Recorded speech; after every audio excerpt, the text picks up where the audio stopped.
Welcome to your in-depth weekly horoscope for week commencing the 18th of July. This is for the Sun or the Ascendant. As ever, I'm going to give you the overall strands to look out for. Please stay with me. I will then dive deep to give you each of the 12 zodiac signs from Aries through to Pisces in forensic detail. Now, as this week begins, Venus, the planet of relating, but also of loot, moves into the sign of Cancer on Monday. This is wonderful if we want to think about how we can improve our immediate physical environment. So some people are likely to be picking up the paintbrushes and making some changes perhaps to furnishings over the next few weeks. If you're in the northern hemisphere, even the outdoor space could be an area that you try to beautify. But also at the start of this week, Mercury is face to face with the strident and powerful energies of Pluto. Pluto's in the part of the overall zodiac which is to do with the more physical world, whereas Mercury is just leaving its recent home in the more emotional Cancer. So there could be some kind of intense discussion at the start of this week, but then on Tuesday, as Mercury makes its way into Leo, this is a more outgoing, friendly and affectionate sign, and an opportunity to think more about how we can connect and socialise. With Venus in the 4th house now, gatherings in our home environment could prove popular. But the big change this week is the Sun's move into Leo on Friday. And that's because the Sun governs the sign of Leo. But before it says goodbye, it also goes face to face with Pluto.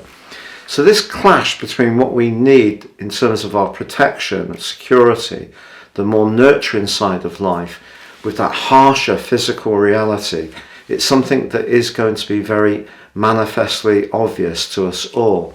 But I think once the Sun gets into Leo, it's kind of saying, how can we find the inner resources in order to deal with balancing these different elements of our lives? I think it's a lot to do with a general instability that's going on in the world. And part of that is because Uranus, the planet of restlessness, is aligning with the North Node in Taurus. And basically we're getting the kind of consequences for our actions over many years, but because Uranus is the planet of truth and the sign of Taurus is very much about resources, some of that is to do with the cost of living crisis.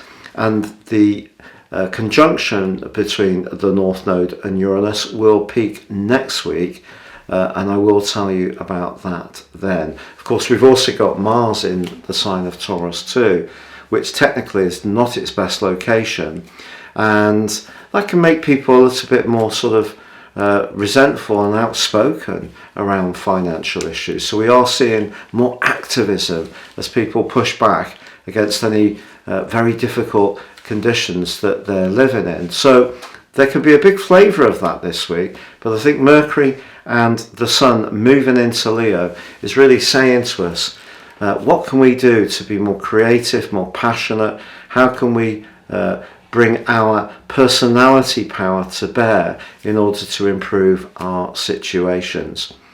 Now, I've crashed through the 100,000 mark in terms of subs. I'm keen to get to 101 as quickly as possible.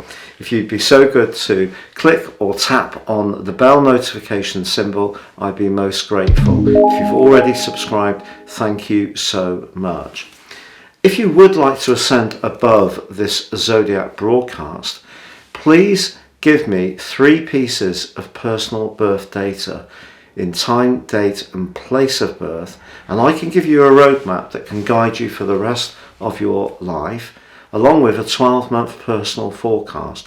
All of this is completely unique to you based on your birth data, and there's 30% off with my special package. Please see the link beneath this video. So Pisces, your week commencing the 18th of July forecast begins with Venus, the planet of love and affection, moving into one of the most glorious transits of the whole year. Venus moving into your sister water sign of Cancer is very loving, it's very affectionate, It's very gentle. It has been in the part of your scope to do with your home, and maybe you've been making some improvements over the last 28 days. And there is an option therefore to invite people around to enjoy your hospitality.